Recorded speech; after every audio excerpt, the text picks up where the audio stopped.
सभी साथियों को मेरा जय भीम नमो बुद्धाय। साथियों, मैं अनुरोध करना चाहूंगा कि यदि आप इस वीडियो को देख रहे हैं तो प्लीज वीडियो को लास्ट तक देखिएगा, तभी आपके कुछ समझ में आएगा। साथियों, आज हम बात करने वाले हैं जानो मानो के ऊपर। देखिए, कोई भी चीज होती है, यदि हम उसको मानते हैं तो पहले हमें उसके बारे में जानना होता है। लेकिन कुछ जगहों पर हमारे ही नहीं, सभी लोग बिना जाने उस चीज को मान लेते हैं। तो चलिए पहले मैं आपको बताता हूं कि हमें किसी चीज को क्यों मानना चाहिए। हमें किसी भी बात को इसलिए नहीं मान लेना चाहिए कि उसे आपके पूर्वज मानते थे या मानते आए हैं। किसी भी बात को इसलिए नहीं मान लेना चाहिए कि वह बहुत सारी किताबों में लिखी है। किसी भी बात को इसलिए नहीं मान लेना चाहिए कि वह परंपरा से चली आ रही है। और किसी भी बात को इसलिए नहीं मान लेना चाहिए कि उसे बहुत सारे लोग मानते हैं। ये this is the main point. हमें किसी भी बात को इसलिए नहीं मानना है क्योंकि बहुत सारे लोग उसे मानते हैं, बल्कि उस बात को मानना चाहिए जो कि तर्क की कसौटी पर खरी उतरती हो, परीक्षण में खरी हो और विज्ञान के तर्क पर खरी हो। अब मैं आपको बताता हूँ नास्तिक क्या होता है। और नास्तिक होना आसान नहीं है, क्योंकि कोई भी नासमझ इंसान ईश्वर के अस्तित्व को मानकर फ्री हो जाता है। उसके लिए उसे बुद्धि की जरूरत नहीं है, क्योंकि वो सब कुछ जो है भगवान पर डिपेंड कर देता है कि जो करेगा वो करेगा, ठीक। परंतु नास्तिक होने के लिए दृढ़ विश्वास और साहस की जरूरत होती है। ऐसी योग्यता उन लोगों के पास होती है जिनके पास प्रखर तर्क बुद्धि होती है। अंधश्रद्धा ऐसा केमिकल है जो इंसान को मूर्ख बनाने का काम करता है। और ये अंधश्रद्धा का केमिकल किसके पास है? आज ब्राह्मणों के पास है। और उसे पी कौन रहा है? जो बहुजन समाज के लोग हैं वो पी रहे हैं। चलिए अब देखिए, हमारा संविधान कहता है कि किसी दूसरे धर्म के ऊपर हम उंगली नहीं उठा सकते, ठीक है। जाहिर सी बात है, नहीं उठानी चाहिए। लेकिन ये लोग हमें हिंदू बोलते हैं, हम बहुजन समाज के लोगों को हिंदू बोलते हैं, तो हम अपने हिंदू धर्म के बारे में कुछ तो जांच पड़ताल कर सकते हैं, तभी तो हम माने कि हाँ भाई हम हिंदू हैं। तो चलिए मैं आपको बताता हूँ कुछ हिंदू धर्म का विचित्र इतिहास जो मैंने पढ़ा है। तो क्या पढ़ा है कि पहली बात तो ये कि मंदोदरी मेंढकी से पैदा हुई थी। अब सभी चीजों को आप रिलेट करते रहना और साथों साथ सोचते रहना कि ऐसा हो सकता है या नहीं, क्योंकि मुझे तो लगा नहीं, इसलिए मैं आपके सामने ला रहा हूं। तो सुनना जरा। मंदोदरी मेंढकी से पैदा हुई, श्रृंग ऋषि हिरणी से पैदा हुए थे, सीता मटकी में से पैदा हुई थी जो कि जमीन में से निकली थी, गणेश अपनी मां के महल से पैदा हुए थे, हनुमान के पिता पवन वो कान से पैदा हुए थे, हनुमान का पुत्र मगरध्वज था जो मछली के मुख से पैदा हुआ था, मनु सूर्य के पुत्र थे, उनको छींक आने पर एक लड़का नाक से पैदा हुआ था, राजा दशरथ की 3 रानियों के 4 पुत्र जो फलों की खीर खाने से पैदा हुए थे, सूर्य कर्ण का पिता था। भाई देखो, यहाँ तो मतलब ऊपर की चलो एक बार को मान भी ले, लेकिन ये तो इन्होंने कति हद कर दी, सूर्य कर्ण का पिता था। भाई भला एक बात बताइए कि सूर्य संतान उत्पन्न कर सकता है? वो तो आग का गोला है। मतलब ये भाई सारी बात एक बार को देख जाए, लेकिन ये तो बिल्कुल झूठ है, 110% झूठ। चलो अब ये जो ब्रह्मा है, ब्रह्मा ने तो 4 मन यहां वहां से निकाले कि हद है। दलित का बनाया हुआ चमड़े का ढोल देखा होगा, क्योंकि जो चमड़ा होता है चमार का काम होता है, और चमार जो है ढोल बनता है, ढोल जो है चमड़े से बनता है। तो चमड़े का ढोल मंदिर में बजने से मंदिर अपवित्र नहीं होता, लेकिन दलित मंदिर में चला जाए तो मंदिर पवित्र हो जाता है। उन्हें इस बात से कोई मतलब नहीं कि ढोल किस जानवर की चमड़ी से बना है या किस व्यक्ति ने बनाया है। उनके लिए मरे हुए जानवर की चमड़ी पवित्र है, पर जिंदा दलित अपवित्र है। तो लानत है ऐसे धर्म पर, हम क्यों माने कि हम हिंदू हैं। बुद्धिजीवी भाइयों, प्रकाश डालो, दिमाग की बत्ती जलाओ और अंधविश्वास भगाओ। ये अंधविश्वास पर भरोसा करना छोड़ दो।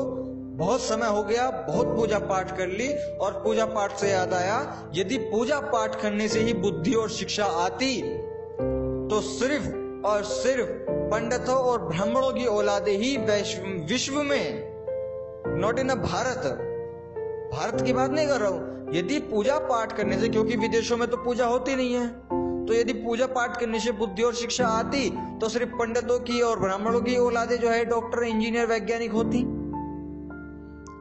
भाई विदेशों में तो जब पूजा नहीं करते तो वहां तो सब अनपढ़ रहने चाहिए थे।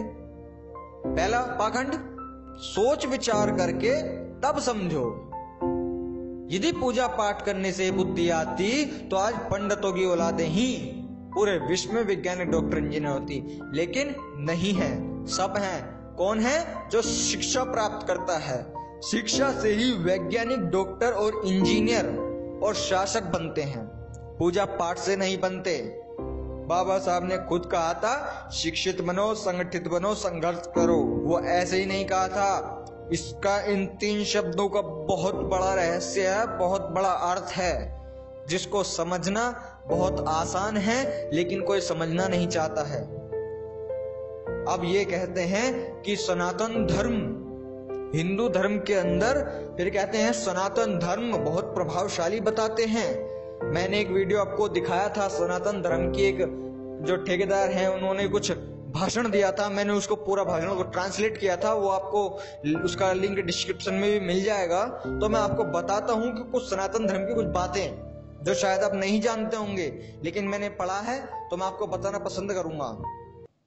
इंद्र, जानते होंगे आप, इंद्र ने गौतम ऋषि की पत्नी अहिल्या के साथ रेप किया था। पढ़ लेना, किताबों में है, इतिहास में है, सब जो इन्हीं के इतिहास लिखे गए हैं ना, सब इतिहास में है, पढ़ना खुद।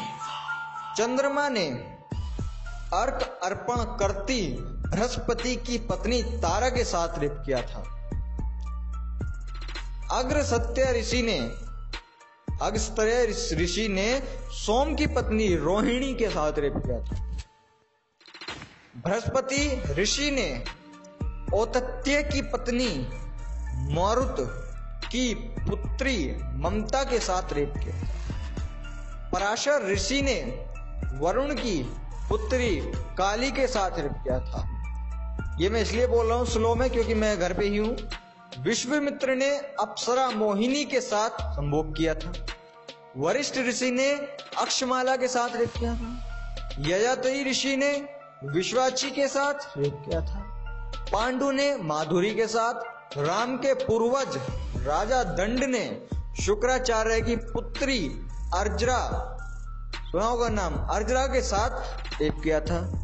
ब्रह्मा ने अपनी बहन गायत्री और पुत्री सरस्वती के साथ रेप किया था, जिसको लोग बोलते हैं ना ब्रह्मा, और बड़े गर्व करते हैं हम ब्रह्म के संतानें हैं। जिस ब्रह्म ने पहले तो 4 शासनों में बांटा, 4 वर्गों में, उसके बाद फिर हमारी सब्जी नहीं चली जाती कि भी जनाया ने कितने हजार टुकड़े कर दिए।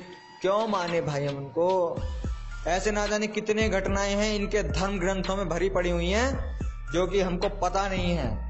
और ये तो मेरी अभी छोटी सी जानकारी है, मैं कोशिश कर रहा हूं कि इनकी पूरी जड़ तक को खोदने की, और खोद दूंगा। एक दिन बहुत जल्द आएगा जिनकी पूरी जड़ खुद जाएगी। तो क्यों हम लोग इनका दहन नहीं कर रहे हैं? रावण, जिसको इन लोगों ने ना जाने कितने सालों से हमारे लोगों के बीच में उस रावण को इतना पापी बता रखा, इतना दुष्ट बता रखा, उस जैसा महान विद्वान और शीलवान व्यक्तित्व नहीं हो सकता। पर नहीं, उन्होंने उसको पलट दिया और उनको मतलब जो इतना सच्चा और अच्छा इंसान था उसको कर दिया। आप एक बात सोचिए, चलो ज्यादा नहीं मैं खोदना चाहता हूं उसकी हिस्ट्री को। आप एक बात सोचिए, यदि किसी व्यक्ति ने किसी स्त्री को अपहरण किया है, रावण ने उससे जो वो दिखाते हैं कि वो हिरण को मारने गया था, रावण आया और भिक्षा मांग के जो है उसको सीता को ले गया। जिसने हरण किया हो, इतने सालों से रखा हो, सबसे सुंदर वाटिका जो उसकी लंका की थी, सबसे सुंदर वाटिका, उसमें उस सीता को रखा था। क्यों? वो तो उसको अपहरण करके लाया था, उसका बलात्कार कर सकता था, उसके साथ कोई भी दुष्कर्म कर सकता था, मारपीट कर सकता था, तो उसने उसको सुंदर वाटिका में क्यों रखा? कोई इस चीज को नहीं देखता है तो क्या कि रावण ने सीता की पत्नी को उठा लिया, अरे यार ये तो देख के उठा के किया क्या, उसको भूखा मारा था क्या? नहीं, मतलब ही नहीं है। खैर उसकी बहुत सारी बातें हैं, उसको भी मैं किसी दिन ट्रांसलेट करूंगा। अब उसके बाद फिर कुछ आती है बातें और कुछ महत्वपूर्ण बातें, जैसे कि अब भगवान के ऊपर लें। यदि जो ये भगवान हैं, यानी कि जो पहले जो ब्राह्मण हैं, ये लोग कहते हैं कि आओ भगवान के पास अर्पण करो, पैसा दो, दान दो, पूजा पाठ करवाओ, उनसे तुम्हारा भला होगा, तुम्हारा न्याय करेंगे। अरे भाई, भगवान से न्याय मिलता तो देश में न्यायालय की जरूरत नहीं होती। सरस्वती से ज्ञान मिलता तो विद्यालय नहीं होते। दुआओं से काम चलता तो इतने बड़े बड़े औषधालय नहीं होते। और बिना काम किए भाग्य चमकता तो कार्यालय नहीं होते। क्योंकि इन सभी चीजों में, न्यायालय में, विद्यालय में, औषधालय में और कार्यालय में, इन चारों पर ये लोग बड़ी अजीब वो करते हैं, टिप्पणी करते हैं।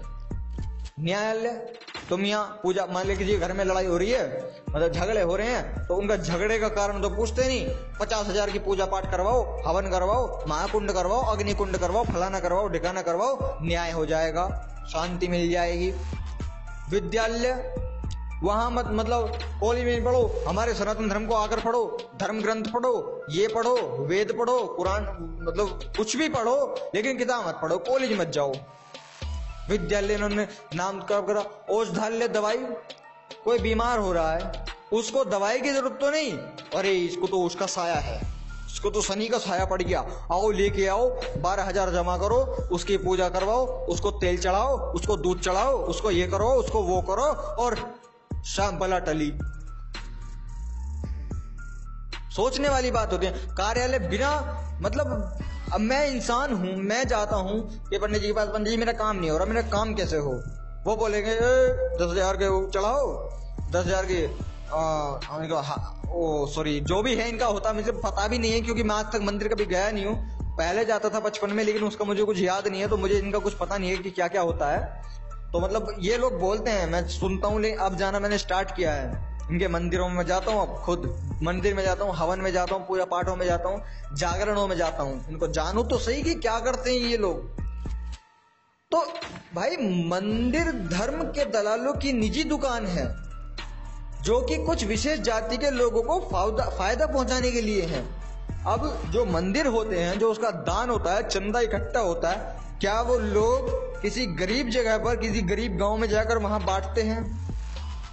अब जो आपके आसपास के स्टेट में छोटे मोटे मंदिर हो गए, चलो इनमें इतना पैसा नहीं आता तो बहुत है मेरे भाई, कम से कम दिन में 5-10 हजार की इनकम होती है, 5-10 हजार की, और इनका साल भर का कितने लाखों का टर्नओवर होता है।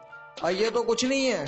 अब इस शिरडी साईं बाबा मंदिर, वैष्णो देवी, बहुत सारे मंदिर है जिनके न जाने कितने करोड़ों का टर्नओवर है, और इनका तो सालों का होता है हमारे आसपास का, इतना उनका वहां एक दिन का होता है। शिरडी साईं बाबा का मंदिर पढ़ लेना गूगल पे, तब पता चलेगा कितने उसका वो है। तो भाई इसको बदलो, हमें इन चीजों को नहीं करना है। जो मंदिरों में जाते हैं ना, वो मानसिक गुलाम होते हैं। बाबा साहब ने इतना सफल, मतलब इतना कठिन प्रयास करके, इतने अपने जीवन पूरा बलिदान कर दिया हम लोगों के ऊपर, लेकिन वो हमारी शारीरिक गुलामी से तो आजाद कर गए, लेकिन बाबा साहब ने हमारे को, मतलब हमें शारीरिक गुलामी से तो आजाद करा दिया, लेकिन उनका जो एक मिशन था हमें मानसिक गुलामी से भी आजाद कराना, वो उनका अधूरा रह गया। क्यों रह गया? क्योंकि उनकी मृत्यु हो गई। और हमारे समाज के लोग, जिन पर मैं जब भी सोचता हूं ना, ऐसे लोगों के बारे में इतनी गालियां निकलती हैं उन जैसे लोगों के लिए कि बस पूछे मत। वो लोग कहते हैं कि अरे जो कर दिया सो कर दिया, अब क्या करें। हद होती है बिल्कुल। बाबा साहब ने हमें शारीरिक गुलामी दी कि भैया तुम काम करो, तुम जो है कहीं भी काम कर सकते हो, कहीं से भी कमा सकते हो, कुछ भी कर सकते हो। बाबा साहब ने बौद्ध धर्म दिया था, बौद्ध धर्म अपनाया था, और उनका मिशन था कि पूरे भारत को बौद्ध में बनाएंगे। उन्होंने भारतीय संविधान लिखा था, एकता का अधिकार दिया था, लेकिन आज भाजपा सरकार में क्या हो रहा है, एकता का तो मतलब ही नहीं है, समानता का मतलब ही नहीं है। किसे कहते हैं समानता? ना दलित, ना मुसलमान, ना सिख, ना ईसाई, ना पंजाबी, ना कोई। सब इन्होंने हटा दिए हैं। सिर्फ क्या है, स्वर्ण जर्नल इनको ऊपर उठा रहे हैं इनको। तो बताइए कहां है समानता का अधिकार? यहां सीधा सीधा संविधान का अपमान है। और ये भाजपा के कुछ मंत्री कहते हैं, अभी आप देख लीजिए, अभी हिंदू राष्ट्र बना नहीं है, लेकिन इन्होंने मान लिया है। ये लोग अभी से कह रहे हैं कि ये हिंदू राष्ट्र है, यहाँ कुरान शरीफ नहीं चलेगा, जिनको ये चीज चलानी है वो इस देश से बाहर जाए। इन्होंने हिंदू राष्ट्र बना दिया है। क्यों? इनको क्यों है इतना विश्वास? क्योंकि इनको पता है, क्योंकि राजनीतिक सत्ता सारी इनके हाथ में है, राजनीतिक पार्टियां सारी इनके हाथ में हैं, तो ये कर भी सकते हैं। ये संविधान को भी खत्म कर सकते हैं, बदल सकते हैं। इस चीज को खत्म करके ये अपनी पुरानी वाली मनुस्मृति ला सकते हैं। और जिस दिन वो मनुस्मृति आ गई, बस ये समझ लेना, जो आपने इतिहास अब तक पढ़ा था ना, ऐसे ऐसे लोग मिलते हैं, हसूअर जो होते हैं, मतलब निकलती तो बहुत सारी गालियां हैं, उन चीजों को पढ़ने के बाद बोलते हैं कि यार ये तो वैसे ही लिखा है। अजी हाँ, ऐसा कहाँ हुआ होएगा? अजी हाँ, मतलब वे पागल है जो सहक रहे भाई, वे लड़ ना सके। अबे तुम नहीं लड़ रहे तो वो क्या लड़ते? वो तो उस टाइम पे शारीरिक से भी गुलाम थे। आज तुम शारीरिक आजाद हो, तुम आज भी अपनी मानसिक गुलामी से नहीं लड़ रहे हो। उस टाइम तो वो शारीरिक गुलाम थे, तो तुम उनको कैसे ब्लेम कर रहे हो कि वो क्यों नहीं लड़े? आज की जनरेशन नहीं लड़ रही है तो वो कैसे लड़ लेते? अब देखिए, सोच बदलने के लिए, ब्राह्मणवाद मिटाने के लिए मैं आपको कुछ लाइन सुनाता हूं कि मैं भी मंदिर बहुत गया हूं, मंदिर में रखी मूर्तियों के भोग भी बहुत लगाए हैं, भगवान के चरणों में रुपए भी बहुत रखे हैं, परंतु किसी भी भगवान को मैंने इंसान की समस्या के लिए दरबार लगाते नहीं देखा। परंतु कभी किसी भगवान को मैंने भक्तों के लिए मंदिर के बंद दरवाजे खोलते हुए नहीं देखा। कभी मंदिर यानी अपने घर में मोमबत्ती अगरबत्ती जलाते नहीं देखा। मंदिर में हो रहे बलात्कारों को कभी रोकते हुए नहीं देखा। किसी भी भगवान को मेरे द्वारा चढ़ाए गए भोग को सेवन करते नहीं देखा। कभी किसी भगवान को पानी पीते नहीं देखा। कभी किसी भगवान को नहाते हुए नहीं देखा। कभी किसी भगवान को कपड़े लेकर पहनते नहीं देखा। कभी किसी भगवान को टॉयलेट जाते नहीं देखा। कभी किसी भगवान को उसके हाथ से पैर पकड़ते नहीं देखा। कभी किसी भगवान ने आशीर्वाद देने के लिए मेरे सिर पे हाथ नहीं रखा। कभी किसी भगवान ने मुझे गले नहीं लगाया। कभी किसी भगवान को मैंने मुझे दुख दर्द परेशानी में मुझे संभालते नहीं देखा। देखा तो क्या देखा? भगवान के नाम पर भोग खाते ब्राह्मण को देखा। भगवान के नाम पर पैसे लेते ब्राह्मण को देखा। भगवान के नाम पर कपड़े लेते और पहनते ब्राह्मण को देखा। भगवान के मंदिर से पैसे उठाते ब्राह्मण को देखा। भगवान के मंदिर में चढ़ाए पैसों से माला माल होते ब्राह्मण को देखा। मैं बेवकूफ था कि मैं मंदिर गया भगवान को मानने और मान बैठा इंसान को। आस्था का सैलाब तो देखो कि जब ब्राह्मण को भगवान लूटते देखा तो खुश हुआ, परंतु भगवान के चढ़ावे को खुद उठाने से डरता था कि भगवान पर चढ़ाया हुआ लेना पाप है, भगवान नाराज होकर श्राप दे देगा। क्या मानसिकता थी कि भगवान के नाम का तो ब्राह्मण ही ले सकता है, मैं ले लूं तो चोर लुटेरा अधर्मी, लेकिन यदि ब्राह्मण ले तो भगवान ब्राह्मण पूजनीय। क्या हद है? वाह रे इंसान, तू भगवान की मूर्ति के चक्कर में एक नालायक चोर लुटेरे निकम्मे ठलवे इंसान को भगवान मान बैठा। आप विचार कीजिए, सिर्फ 1 घंटे के लिए, 1 घंटे के लिए आराम से बैठकर मेडिटेशन करिए। सोचिए, आप पैसा मंदिर में चढ़ा के आते हैं तो क्या पैसा वो भगवान के पास जाता है ऊपर? क्या वो पैसा डिलीवर होता है ऊपर? और नहीं होता तो आप लोग क्यों चढ़ा के आते हैं? आप जो भोजन भगवान को देकर आते हैं, क्या वो भोजन भगवान के पास जाता है? और नहीं जाता तो आप लोग क्यों चढ़ाते हैं? अगर आप कपड़े दान करते हैं तो क्या वो दान गरीबों में बंटता है? नहीं बंटता। या तो ब्राह्मण खुद पहनेगा या अपने बच्चों को पहनाएगा, और यदि इनसे काम नहीं चलता है तो दुकानों पे, अगर अच्छा कपड़े होंगे तो दुकानों पे, शॉपिंग मॉल में भेजेगा, और थोड़े लो क्वालिटी के कपड़े होंगे तो पैंट में भेजेगा। सोचना इस चीज को, क्योंकि जो सोचता है वही समझता है। अंतिम शब्दों में सिर्फ इतना कहना चाहूंगा, यदि किसी भी चीज को आप मान रहे हैं, उसको एक पर्टिकुलर चीज में मत लीजिए, उसको सभी चीजों में लीजिए। यदि आप किसी चीज को मान रहे हो तो पहले आप उसे जानो, क्योंकि यदि आप किसी साबुन को लेने के लिए सोचते हो तो आप पहले उसके बारे में सोचते हो कि यह काम करती होगी या नहीं। अब मान लिया आपको साबुन यूज करनी है, नंबर 1 एक उदाहरण लेते हैं, आपको लाइफ बॉय साबुन यूज करना है, तो क्या आपको पता है कि जब तक जिंदगी रहेगी, जब तक हम साबुन से नहाते रहेंगे, तो क्या आप पूरे साल की या पूरी जिंदगी की साबुन एक साथ ले आते हो? नहीं लाते। क्यों? पहले आप एक लाते हो, टेस्ट करते हो, मतलब नहाते हो, टेस्ट खाने से नहीं, नहाते हो, अच्छा लगता है, खुशबू आती है, आप 2-4 और ले आते हो, उसके बाद वो खत्म हो जाए, 4 और, फिर 10 और, उसके बाद फिर 10 और का मतलब हो गया कि आप उसे मान चुके हो। आपने पहले उसे जाना, फिर माना, और मान के आप ले आए, फिर लाते जा रहे हो। वही काम आपको यहाँ करना है। आप मंदिर में चढ़ावा चढ़ाने जा रहे हो तो उसके बारे में जानो तो सही कि भाई मैं पैसा मैं रख के आ गया, तो ये पैसा जाएगा कहाँ? और भगवान के पास नहीं जाएगा तो उसका फायदा क्या चढ़ाने का?